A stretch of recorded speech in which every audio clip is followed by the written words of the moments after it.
Hello students, हमने trigonometry में कुछ क्वेश्चंस करे थे, उसकी वर्कशीट भी मैंने तुमको दी है। आज मैं ट्रिग्नोमेट्री के एनसीईआरटी के कुछ क्वेश्चन सॉल्व करवा रहा हूँ। कुछ बच्चों को प्रॉब्लम आ रही थी उसमें, तो वो सॉल्व करवा रहा हूँ, वो देखते हैं। पहला क्वेश्चन है, क्वेश्चन नंबर 2 है एक्सरसाइज का। ट्राइंगल पी क्यू आर दिया हुआ है, पी क्यू है 12, पी आर दिया है 13, क्यू आर अननोन है। हमें वैल्यू निकालनी है 10p माइनस कॉट आर की। तो अपन सबसे पहले क्या करते हैं, पाइथागोरस थ्योरम लगाकर इस ट्राइंगल से क्यू आर निकाल लेते हैं। पाइथागोरस लगाई इसमें, तो पी आर का square equal to P Q का स्क्वायर प्लस क्यू आर का स्क्वायर। पी आर की जगह रखा 13 का स्क्वायर हो गया 169। पी क्यू की जगह रखा 12 का स्क्वायर 144 प्लस क्यू आर का स्क्वायर, ऐसा आ गया। ये 144 यहां जाके माइनस हुआ तो 25 इक्वल टू क्यू आर का स्क्वायर। स्क्वायर हटाऊंगा रूट आ जाएगा, तो क्यू आर की वैल्यू 5 आ गई। तो हमें ये क्यू आर जो है ये पता चल गया 5। अब हमें निकालना था 10p माइनस कॉट आर। तो पहले दोनों को अलग से निकाल लेता हूं और फिर सब्ट्रैक्ट कर दूंगा। 10p, tan थीटा अपन जानते हैं परपेंडिकुलर अपॉन बेस होता है ना, हमने पढ़ा था फॉर्मूला। tan थीटा होता है परपेंडिकुलर अपॉन बेस। 10p निकालना है, तो परपेंडिकुलर क्या होगा, एंगल p के सामने वाली जो साइड होती है, जो भी एंगल होता है उसके सामने वाली साइड परपेंडिकुलर होती है।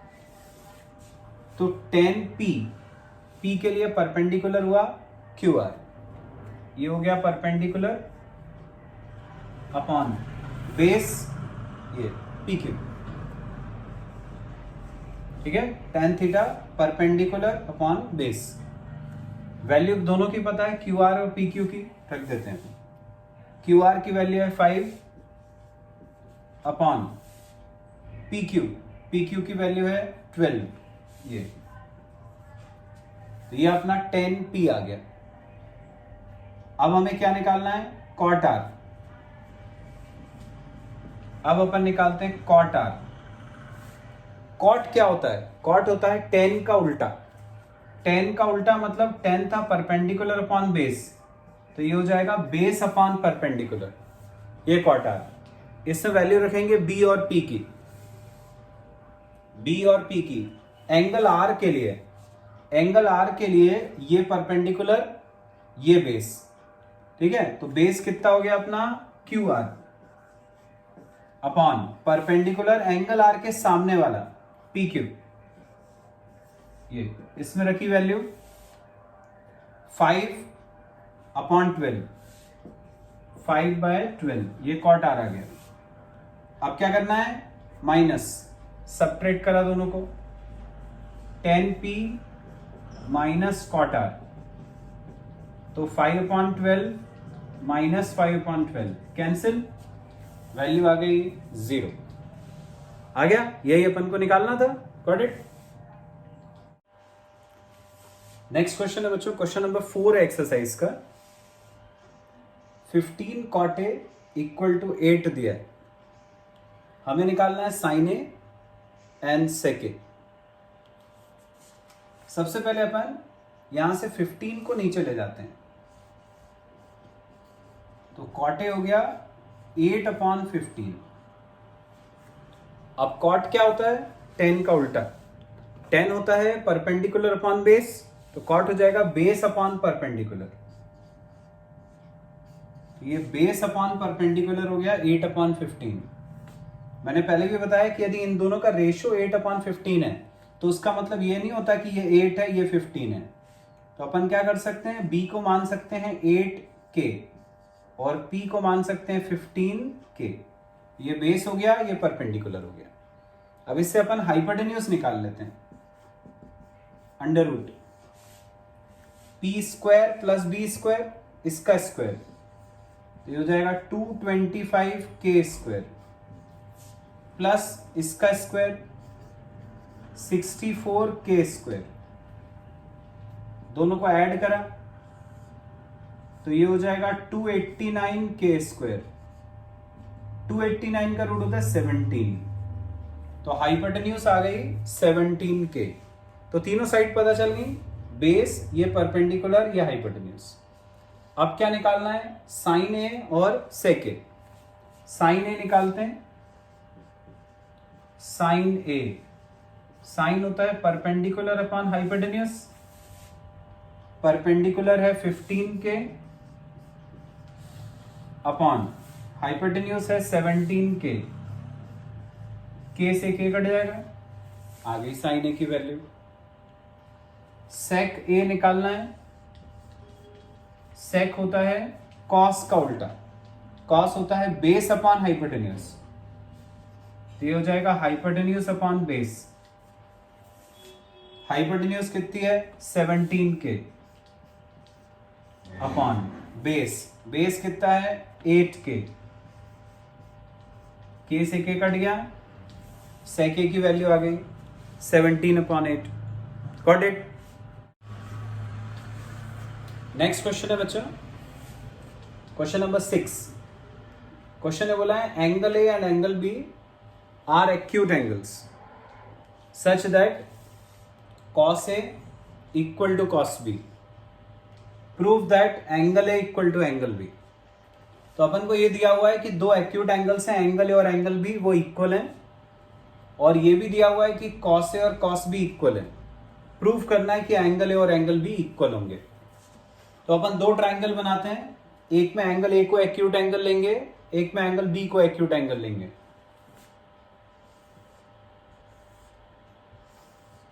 ये मैंने फर्स्ट ट्राइंगल बनाया ए पी क्यू। ये दूसरा ट्राइंगल बनाया जिसमें एक्यूट एंगल ये वाला बी ले रहा हूं मैं, पी एम एन। ये दो ट्राइंगल हो गए। अब क्वेश्चन में क्या बोला था, cos A और cos B इक्वल हैं, तो हम पहले यहां से cos A निकाल लेते हैं। cos होगा बेस अपॉन हाइपोटेन्यूज, तो AP अपॉन AQ, ये cos A हो गया। इसमें लगाया बेस अपॉन हाइपोटेन्यूज, तो cos B हो जाएगा BM upon BN। BM upon BN, ये cos A निकाल लिया, cos B निकाल लिया। क्वेश्चन में क्या बोला था, दोनों इक्वल हैं, तो ये जो दो वैल्यूज हैं दोनों को आपस में इक्वल करता हूं मैं। तो cos A equal to cos B, therefore this is equal to this। तो AP upon AQ equal to BM upon BN equal to, दोनों आपस में इक्वल हैं, मान लिया मैंने दोनों k के बराबर, इक्वल टू k, कुछ भी ले सकते हो तुम। अब क्रॉस मल्टीप्लाई करा, पहले फर्स्ट और लास्ट को AQ वहां जाके मल्टीप्लाई होगा, तो AP इक्वल टू हो गया k AQ। इसको उधर ले गए तो BM इक्वल टू हो गया k BN। ये AP की वैल्यू आ गई, BM की वैल्यू आ गई, ठीक है। AP और BM निकल आए। अब हम फर्स्ट वाले ट्राइंगल में पाइथागोरस लगाते हैं। इस ट्राइंगल APQ में पाइथागोरस लगाई तो AQ स्क्वायर इक्वल टू होगा AP square plus PQ square. AP की जगह पर KAQ सब्स्टिट्यूट कर देंगे, तो AQ square equal to, AP की जगह रखा KAQ, इसका स्क्वायर है, तो ये हो गया K square AQ square plus PQ square, ऐसे ही रहा। ये वाली टर्म इधर आके माइनस होगी, तो PQ स्क्वायर की वैल्यू आ गई, ये इधर आके माइनस हुआ, तो AQ square 1 minus K square, ऐसा आ गया। ये पी क्यू स्क्वायर की वैल्यू आ गई ए क्यू स्क्वायर माइनस के स्क्वायर ए क्यू स्क्वायर, उसमें से अपन ने ए क्यू स्क्वायर कॉमन निकाल लिया। इसको मान लिया मैंने फर्स्ट इक्वेशन। अब जैसे अभी ये वाले ट्राइंगल में पाइथागोरस लगाई थी, अब वैसे ही अपन इसमें लगाते हैं पाइथागोरस। तो B N square equal to B M square plus M N square. इसमें बी एम की वैल्यू के बी एन, ये सब्स्टिट्यूट करेंगे तो ये B N square equal to B M की जगह रखा के बी एन, उसका स्क्वायर है तो के square B N square, M N square ऐसे ही है। ये बी एन स्क्वायर इधर आके माइनस हुआ तो एम एन स्क्वायर की वैल्यू आ गई बी एन स्क्वायर 1 माइनस के स्क्वायर। सेकेंड इक्वेशन आ गई। अब ये जो दो इक्वेशंस हैं फर्स्ट और सेकेंड, इन दोनों इक्वेशंस को अपन डिवाइड कर देते हैं। First divided by second, first और सेकेंड को डिवाइड करा तो P Q square upon M N square equal to, divide करेंगे तो ये 1 माइनस के स्क्वायर और ये 1 माइनस के स्क्वायर कट जाएगा, इक्वल टू आ गया A Q square upon B N square. ये इसको हमने इक्वेशन नंबर 3 सपोज कर लिया। आगे यहां तक तो जो थर्ड इक्वेशन अपनी यहां तक आ गई थी,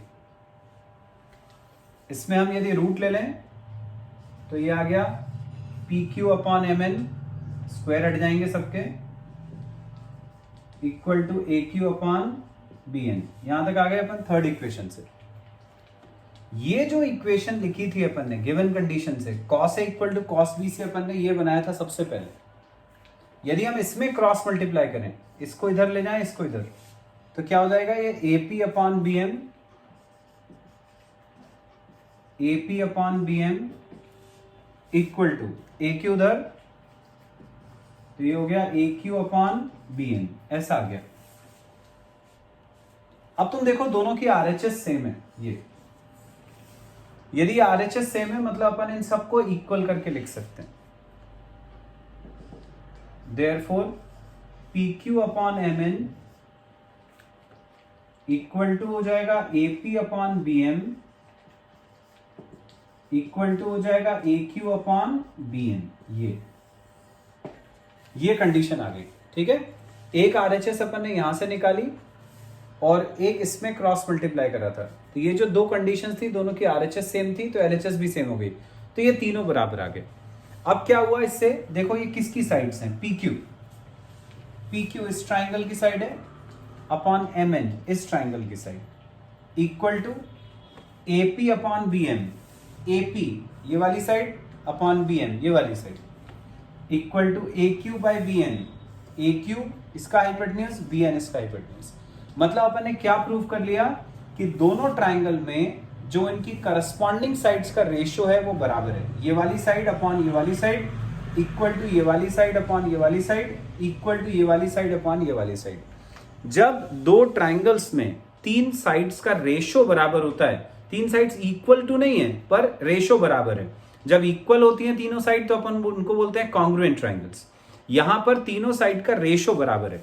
जब तीन साइड का रेशियो बराबर होता है तो ऐसे ट्राइंगल सिमिलर ट्राइंगल्स कहलाते हैं।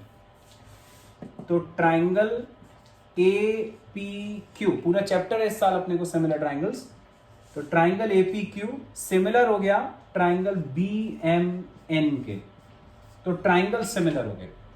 अब जैसे तुमने पढ़ा है कॉन्ग्रुएंट ट्राइंगल्स में सीपीसीटी से सारी साइड और सारे एंगल बराबर होते हैं, ठीक है। वैसे सिमिलर ट्राइंगल्स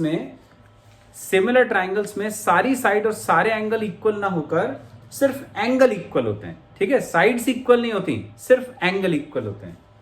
तो दो ट्राइंगल्स यदि सिमिलर मतलब उनके एंगल इक्वल, तो इसका एंगल P इसके एंगल M के बराबर, एंगल A एंगल B के बराबर, एंगल Q एंगल N के बराबर। हमें क्या करना था, A और B को प्रूव करना था। तो ट्राइंगल सिमिलर हो गए, therefore angle A equal to angle B। यही अपन को प्रूफ करना था। Got it. नेक्स्ट क्वेश्चन है, बहुत इंपॉर्टेंट क्वेश्चन है बच्चों, क्वेश्चन नंबर 10। बोला in triangle P Q R right angle at Q, P R plus Q R equal to 25 centimetre, P Q दिया है 5 centimetre. Find the values of sine P, cos P and tan P. ये तीन values अपने को निकालनी है। Figure बनाएंगे, right angle triangle बनाना है, क्यू पे राइट एंगल बनाना है। ये हमने राइट एंगल ट्राइंगल बनाया पी क्यू आर, क्यू पे 90 डिग्री का एंगल, पी क्यू दिया है 5, ये 5, P R plus Q are है 25, P R plus Q are की वैल्यू दी है 25। पी आर और क्यू आर दो अननोन साइड्स हैं, तो अपन कोई एक सपोज कर लेते हैं। मान लो क्यू आर को हमने x ले लिया, इसकी जगह x रखा, यहां रखा, तो ये हो जाएगा P R plus X equal to 25।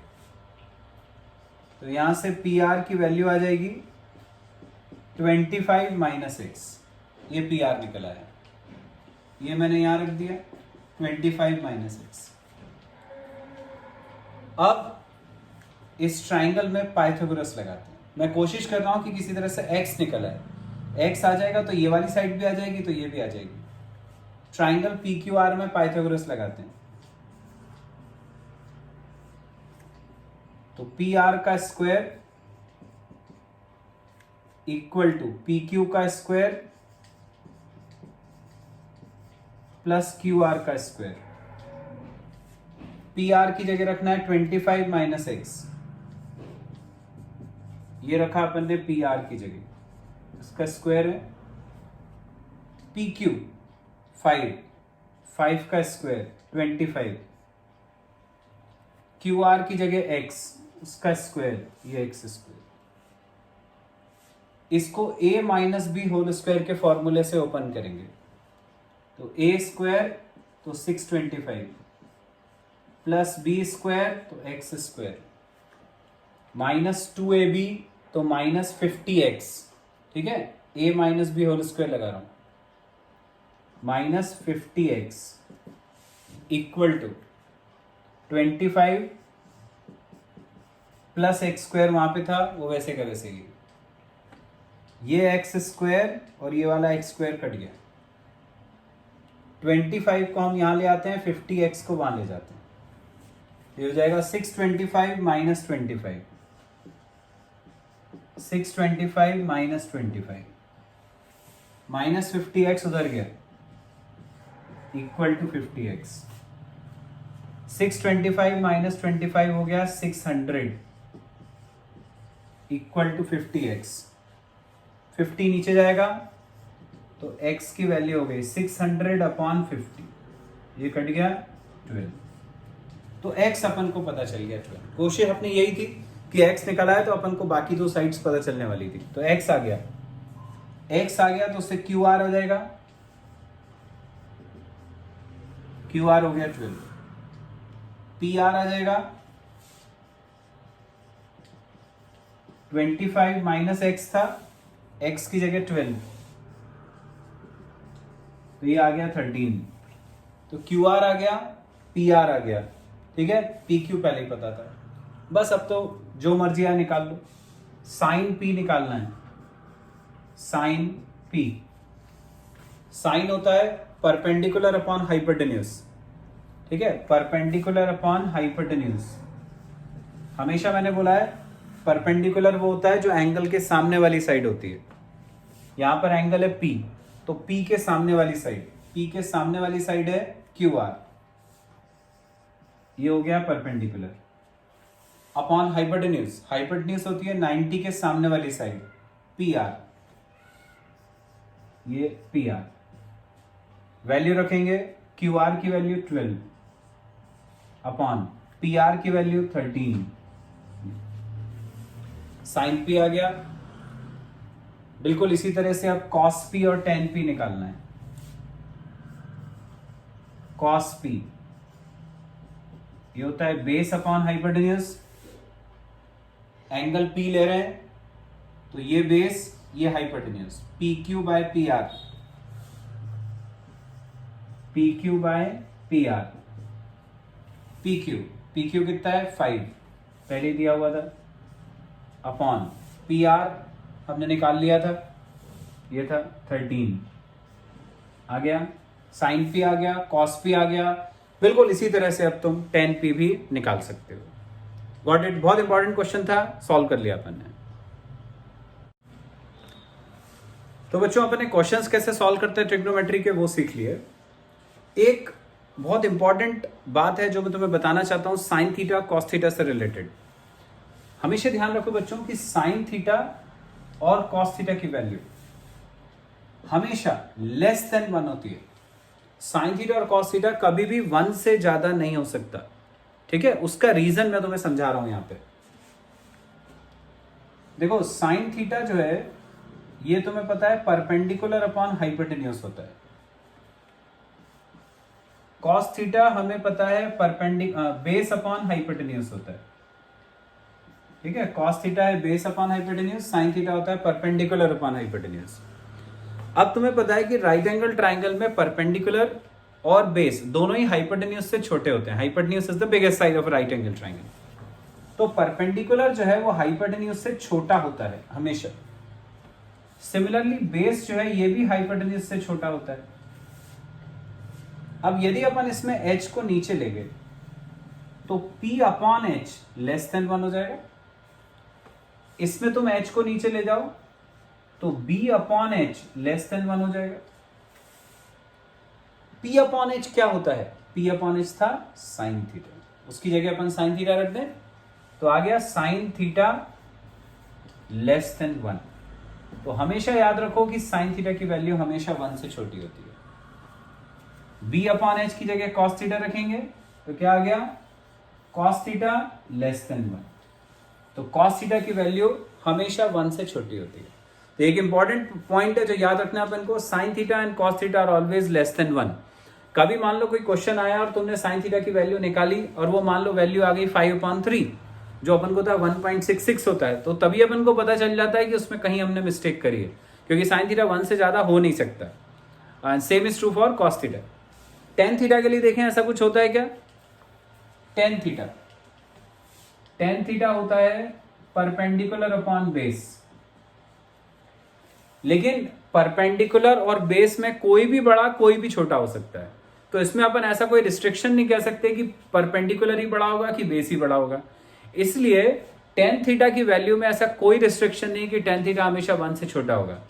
Tan theta can be greater than 1 और लेस देन 1। लेकिन साइन थीटा और कॉस थीटा के लिए रिस्ट्रिक्शन है कि साइन और कॉस दोनों ही हमेशा 1 से छोटे होते हैं। Got it?